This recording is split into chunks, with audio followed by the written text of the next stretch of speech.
Neste vídeo, nós vamos conversar sobre os milagres. Os milagres atribuídos a Jesus. Antes, porém, precisamos entender o que é um milagre. Para os religiosos, o milagre é um fenômeno que nós não podemos compreender através das leis naturais. Ninguém compreende por que ocorreu aquilo. Então atribui-se a um poder divino, fora das leis universais. Um poder de Deus, um poder supremo, um poder diferente. Então, a nossa ignorância é que é muito grande. E como nós desconhecemos como ocorreu aquilo, julgamos que é um fenômeno. Mas o Espiritismo explica que tudo está dentro das leis da natureza. O universo é repleto de leis. É que nós não conhecemos todas as leis, conhecemos só uma pequena parte. Então, quando ocorre algo através de leis que nós desconhecemos, nós ficamos espantados e achamos ser um milagre. Milagre, para nós espíritas, ocorreu sim. O maior de todos os milagres que Jesus fez, e as pessoas nem sabem, nem notam, que o maior milagre que Jesus fez foi a transformação de Madalena, que deixou de levar uma vida dissoluta e passou a ser uma pessoa de amor, de caridade, dedicando-se ao próximo. Isto sim é que é um milagre. E este milagre é que nós propomos a todos nós conhecer a doutrina espírita, entender como funciona a vida e nos transformar. Homens grosseiros, mal educados, se transformar em homens bondosos, educados. Homens desonestos, dissolutos, abusados, que não têm o mínimo de amor ao próximo, egoísmo puro. No entanto, depois que conhece bem a doutrina espírita e aceita os seus postulados, se transforma. Conheci um assim, e ele me disse: estou arrependido. Depois que vim a esta casa e conheci a doutrina espírita, agora não tenho mais coragem de ser desonesto. Sei que serei responsabilizado por mim mesmo. Não tenho mais coragem de ser estúpido, de ser grosseiro como eu era com as pessoas, principalmente com a minha família. Deus há de me perdoar. Não, Deus não vai te perdoar. Deus vai te dar chance para você se modificar. Forças, ânimo, tá? E ele sorria e continuou tocando a vida com alegria e com amor. Mas voltemos aos milagres. Bem, Jesus, certa vez, foi passando por um caminho, que não vou explicar os detalhes porque não é preciso, e encontrou um paralítico deitado no chão sobre um colchãozinho e ali pedindo alguma coisa. E Jesus passou, viu aquele homem deitado e ele esticou a mão pedindo ajuda a Jesus. Jesus se aproximou e disse: levanta-te. Os apóstolos ficaram assustados. Jesus então disse: o que é mais fácil dizer? Levanta-te e anda, ou tome o teu leito e vai para sua casa? Qual dos dois? Vamos, levanta-te. E o homem, animado, levantou, ficou de pé, olhou Jesus. Todos ficaram admirados, porque Jesus havia curado aquele paralítico. Isso é um milagre? Bem, para as pessoas que não conhecem o Espiritismo, é um milagre. mas para quem conhece, não é. Pelo seguinte motivo: Jesus olhava e via o passado daquele homem e até quanto ele tinha sofrido, expiado.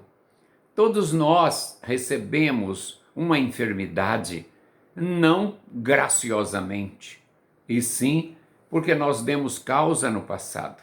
Se aquele homem era paralítico, ele tinha agido de maneira inadequada em relação ao seu próximo e agora precisava passar anos e anos na paralisia para que ele refletisse, aprendesse, modificasse. Enfim, é o que nós chamamos de karma. Só que Jesus tinha um poder imenso. Ele olhava a mente de cada um e lia, via o quanto a pessoa já tinha sofrido e se tinha realmente aprendido a lição. E ele olhou então no interior do homem e viu que o homem tinha sofrido o suficiente, que já tinha se modificado e que já estava em condições de ser libertado daquele sofrimento. Vendo isso, ele disse: seus pecados estão perdoados. Levanta-te. Todos se admiraram porque Jesus, onde se viu, esse homem não tem condições de perdoar pecados. Quem perdoa pecados é Deus. Isso é blasfêmia. Eles não entendiam o poder de Jesus, a importância de Jesus. Jesus, certa vez, socorreu alguém e Natanael viu, ficou assustado. Natanael era o 6º apóstolo de Jesus, que mais tarde foi chamado de Bartolomeu. A igreja até dedica a ele São Bartolomeu, o nome de São Bartolomeu. E Bartolomeu, na época, Natanael viu, ficou admirado. Jesus voltou-se para Natanael e disse: o que estás admirado, Natanael? Porque eu faço isso? Vós fazeis mais ainda. Bem, nós podemos sim fazer mais do que aquilo que Jesus fez naquela época. Não é mais do que Jesus, mais do que aquilo que foi feito naquela época. Podemos sim, quando nós evoluirmos. Quando nós, cada um de nós, nos transformarmos em espíritos avançadíssimos, puros, porque nós vamos ter conquistado o controle mental, o poder de mexer com as leis da natureza, não derrogando-as, mas utilizando-as para o benefício do ser humano. E Jesus viu que aquele paralítico já tinha cumprido o seu papel, já tinha sofrido o suficiente, já tinha se modificado. Então, para que deixar esse homem ainda preso? Libertou o homem. Isto não é milagre. Mas Jesus podia fazer isso? Podia. Ele era e ainda é o governador deste planeta, um espírito mais puro que nós conhecemos, e então tem um poder mental, tinha e tem, sempre terá, um poder mental poderosíssimo. Na União Soviética, há pouco tempo, um rapaz sentava a uma mesa e colocavam uma agulha sobre a mesa. Ele olhava a agulha e arredava a agulha, tirava ela da mesa, com a mente. Quantas vezes pusesse, quantas vezes ele puxava. Nenhum milagre é nisso. Nós sabemos que quem treina a mente consegue.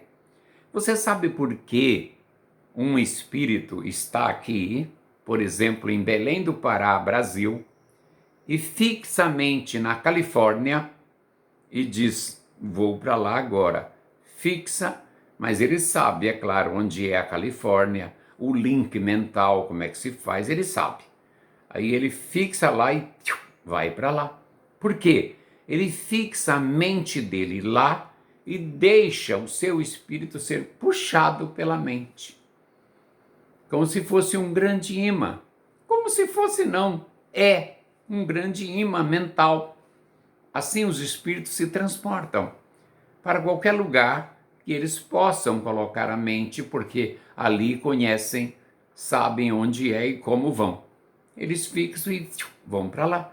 Por isso que nós colocamos a mão: Senhor Jesus, me ajude. Estou sofrendo disso, há uma dor aqui no meu peito muito grande. Quando terminamos de orar, nem terminamos, os espíritos estão do nosso lado nos atendendo. Mas por que isso? Que a nossa mente, o nosso pensamento chegou lá no mundo dos espíritos imediatamente pela oração.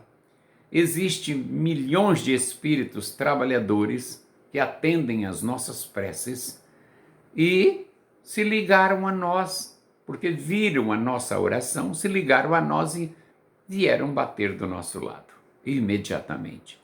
Isso tudo com o poder da mente. Jesus, então, libertou o rapaz.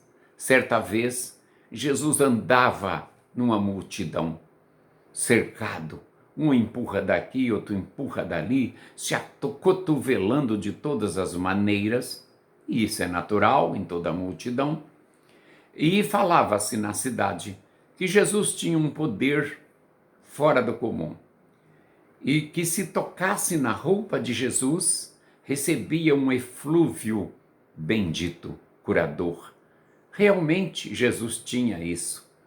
Tinha um poder irradiante, muita luz, que esses olhos carnais não podem ver, mas os espirituais também não podem, porque é tanta luz que nós, com o nosso atraso espiritual, nem conseguiríamos ver. Mas ele diminui um pouco essa luz e a gente vai conseguir ver. De tanta luz que o homem tem, que o espírito, no caso, tinha. E a mulher doente sofria de hemorragia há 12 anos. Ouviu falar: o mestre está aí, está lá no meio da multidão. E ela estava há muito tempo, meses, querendo encontrar Jesus. Não tinha condição, mas quando viu que Jesus estava próximo, foi andando. Espreme daqui, espreme dali, empurra daqui, empurra dali, até que ela conseguiu vencer a multidão e, esticando o braço, tocou em Jesus. Puxou aquelas energias fantásticas. Jesus sentiu, virou e disse para os apóstolos, provocando o ambiente para uma lição, e disse assim: quem em mim me tocou? Senti sair de mim algumas virtudes. E eles: mas Senhor, como vou saber como lhe tocamos? Se tantos estão lhe tocando, se nos acotovelando aqui agora. Aí a mulher levantou a mãozinha e disse: fui eu, Senhor, fui eu, mestre. Aí ele esticou a mão sobre a mulher, viu, entendeu tudo que ela estava se passando e disse: a tua fé te curou. Ora, Jesus não disse eu te curei. Ele disse que a fé dela havia curado. Claro que foi. Por quê? Porque ela, com tanta fé, aprendeu que se tocasse nele, ela ficaria curada. Ela não sabia que saía essas energias dele, ia penetrar no organismo dela e substituir, harmonizar, tirar as células doentias, estancar o sangramento e ela se sentir bem. Ela não sabia, mas tinha na mente que um milagre poderia acontecer. E ela então, pensando ser um milagre, tocou e recebeu a cura. Tá? Isto é um milagre? Não. Quantos os médiuns comparecem na casa espírita, realizando curas, médiuns de curas, impõe as mãos sobre o paciente, aplica energia, sai da mão do médium um ectoplasma, aquele mesmo ectoplasma que serve para materializações. Sai, nossos olhos não veem, e esse ectoplasma, guiado pelos espíritos, penetra na mulher e ele lá tenta substituir, consegue substituir as células doentes com 1, 2, 3, 10 vezes de atendimentos, porque assim é preciso, e o paciente diz: estou bem, estou curado, fiquei bom aqui. Sim, isso os médiuns de curas fazem pelo mundo afora, não só aqui em Belém, né? E nem só na nossa casa, mas pelo Brasil afora fazem muito isso. Mas só aquelas enfermidades que podem ser curadas, aquelas que não são kármicas, aquelas que são kármicas, que ainda precisam continuar no nosso organismo, não vão ser curadas. Jesus também não curou a todos que lhe pediu. Ele curou os que precisavam, que podiam receber a cura, tá? Então, isso que ocorreu entre Jesus e a hemorroísa, ou seja, a mulher que sangrava há 12 anos, não foi milagre. É uma consequência do avanço espiritual de Jesus, tá? Assim, Jesus curou o cego. Assim, Jesus curou leprosos, tá? Então, não fiquem pensando, então Jesus não fez milagres? Não, Jesus não fez nenhum milagre. Para não dizer que fez, fez o maior, que foi a influência que ele colocou em Madalena e fez Madalena modificar o seu comportamento. Isso sim, é que eu considero um grande milagre e que eu preciso, você precisa, todos nós precisamos deste poderoso milagre, da nossa transformação. Mas curas não são milagres, tá? Não fiquem imaginando, quero um milagre. Senhor Deus, faça um milagre. Ele não vai fazer. Se você puder receber cura, ele vai induzir você a ir num local que possa lhe curar, a um médium, alguma igreja, alguma casa espírita que possa lhe curar, que às vezes há médiums lá inconscientes e nem sabem que são médiums, tá? Mas nós sabemos que aqui no Brasil existem pregadores que gritam, que dizem que vão ter cura, e muitas pessoas ali da plateia são induzidas a acreditar e acreditam, e a fé delas levam elas à cura. Mas nada é milagre. Por quê? Porque todos os fenômenos da natureza são regidos por leis.